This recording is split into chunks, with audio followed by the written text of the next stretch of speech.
paiement d'heures supplémentaires de cours, de travaux dirigés et pratiques sur la base d'attestations individuelles de services faits, ESF, non conformes pour un montant de 31,8 millions FECFA, 31 820 000 F, non retenu de 15% au titre de l'IBIC pour un montant de 113 millions de nos francs, 113 328 000 FECFA, et non retenu de l'impôt sur le revenu foncier pour un montant de 35,8 millions FECFA, 35 834 767 F.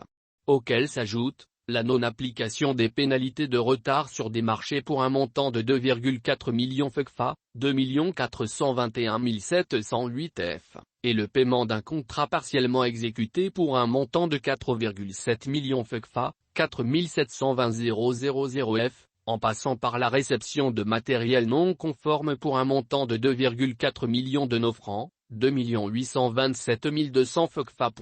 Telles sont, entre autres, les pratiques à l'origine d'une fraude de 191 millions FECFA, 191 896 675 F, à l'Université des Lettres et des Sciences Humaines de Bamako, ULSHB, pendant les exercices 2018, 2019 et 2020. Depuis qu'il a été rendu public, le rapport d'enquête financière du Bureau du Vérificateur Général, BVG, portant sur les opérations de recettes et de dépenses effectuées par le ULSH ne cesse de défrayer la chronique. Au juste, de qui et de quoi s'agit-il? Nous avons synthétisé le dit rapport dont nous rendons public la substantifique morale.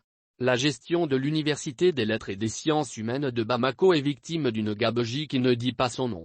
Du coup, son premier responsable, le Pr Idrissa Sohiba Traoré, vice-recteur en janvier 2018 de l'ULSHB, recteur en juin 2019 jusqu'à nos jours, puisque c'est de lui qu'il s'agit, et son équipe sont au centre de la controverse. Il risque gros. Et même très gros. Accablant. Pendant la période sous revue, l'ULSHB a bénéficié d'une subvention de l'État qui s'élève à 12,32 milliards FECFA, 12 325 277 846 F, et les ressources propres à 940,9 millions FECFA, 9 923 180 F. Quant aux dépenses, elles se chiffrent à 12,9 milliards de nos francs, 12 957 657 357 F.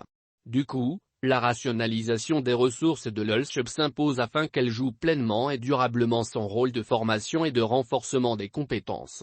Selon le rapport d'enquête du VEGAL, les dysfonctionnements à l'Université des Lettres et des Sciences Humaines de Bamako découlent, dans une grande mesure, de l'absence de procédures formalisées spécifiques à cette structure universitaire mais aussi du fonctionnement encore non effectif de toutes les divisions de son service des finances. Également, les problèmes résident dans la faible transparence des procédures de passation de marché, les manquements au code d'éthique et de la déontologie dans les marchés publics, au règlement général de la comptabilité publique et à la réglementation de la comptabilité matière. Quant aux irrégularités financières, elles résultent, pour leur part, des insuffisances liées à la justification des heures supplémentaires, le non-prélèvement des impôts sur les marchés, le paiement des indemnités indues, le non-respect des clauses contractuelles et plus généralement des règles du contrôle de la procédure de passation des marchés publics. Enfin, les irrégularités financières qui se chiffrent à 191,89 millions FECFA dénotent globalement des tendances des agents publics à favoriser les prestataires au détriment de l'État, pourtant principal pourvoyeur des ressources pour les deux parties. Décidément, le pire est à craindre à l'Université des langues et des sciences humaines de Bamako. Les graves irrégularités financières constatées sont essentiellement frauduleuses et représentent plus de la moitié de l'ensemble de la subvention accordée par l'État à l'ULSHB pendant la période sous revue. Ces mauvaises pratiques de gestion, qui s'exercent dans une sphère censée former l'élite malienne, se trouvent à l'origine des principaux goulots dont sont victimes l'enseignement supérieur et la recherche scientifique dans notre pays qui se classent parmi les derniers au monde en matière d'éducation. Pire, ces pratiques mafieuses restent d'autant plus inquiétantes qu'elles surviennent à une période où la gestion universitaire au Mali demeure au cœur des préoccupations des pouvoirs de la transition. Pour l'illustration de cette mauvaise gouvernance, le chef du service des finances de l'ULSHB a payé des heures supplémentaires indues sur le budget national. Ainsi, à l'issue des vérifications, les enquêteurs ont constaté que pendant la période sous revue, il a payé des heures supplémentaires sur la base des ESF, attestation individuelle de service fait, non conforme. En effet, il a effectué des paiements d'heures supplémentaires en l'absence des ESF ou sur la base des ESF signés par le chef du DER, département d'études et de recherche, en lieu et place de l'enseignant. Aussi, le chef du service des finances de l'ELSHB a fourni, en l'appui du paiement d'autres heures supplémentaires, des ESF signés uniquement par le doyen de la faculté.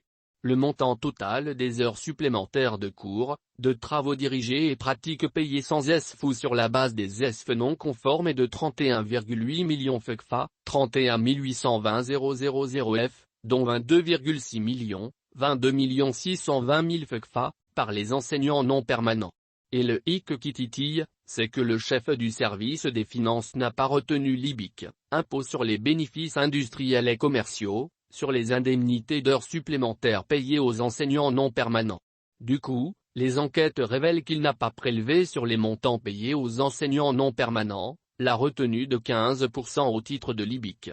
Et contre toute attente, un montant total de 778 millions FECFA, 778 140 000 F, a été payé aux enseignants non permanents au titre des heures supplémentaires sans la retenue de l'IBIC au cours de la période sous revue. En déduisant le montant de 22,6 millions de nos francs 22 620 000 FECFA, correspondant aux heures supplémentaires payées aux enseignants non permanents sur la base des ESF non conformes, l'IBIC non retenu s'élève à 113,3 millions FECFA, 113 328 000 F.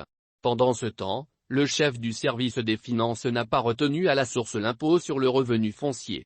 Après l'analyse des contrats et les pièces justificatives des paiements des frais de location des immeubles, les enquêteurs ont décelé que le chef du service des finances n'a pas procédé à la retenue à la source de l'impôt sur le revenu foncier, lors du paiement des frais de location des immeubles baillés. En effet, le montant de l'impôt sur le revenu foncier non retenu par le LSHB sur les revenus fonciers s'élève à 70,3 millions FECFA 70 342 786 F. Cependant, l'information recueillie par les enquêteurs au niveau du service des impôts de Katy, révèle que la somme de 34,5 millions, 34 508 019 FECFA, a été payée par le bailleur de l'immeuble IPM. Le montant de l'irrégularité s'élève alors à 35,8 millions de nos francs, 35 834 767 FECFA. Et ce n'est pas tout. Loin s'en faut. Même le chef du service des finances de l'ELSHB a payé des indemnités aux stagiaires après l'expiration de la durée légale de stage. De l'examen des dossiers, il ressort que le chef du service des finances a payé des indemnités à des jeunes diplômés en stage de qualification ou de perfectionnement au rectorat de l'ELSHB au-delà de la période réglementaire de 2 ans maximum. En effet, le rectorat maintient encore des jeunes diplômés, dont le stage a débuté en 2012, 2014 et 2015, selon les cas. Face à cette situation, le conseil de l'université a, au cours de sa 8e session ordinaire, tenue le 5 mars 2020, rappelé que toute indemnité accordée aux stagiaires constitue une dépense inéligible et impossible à justifier.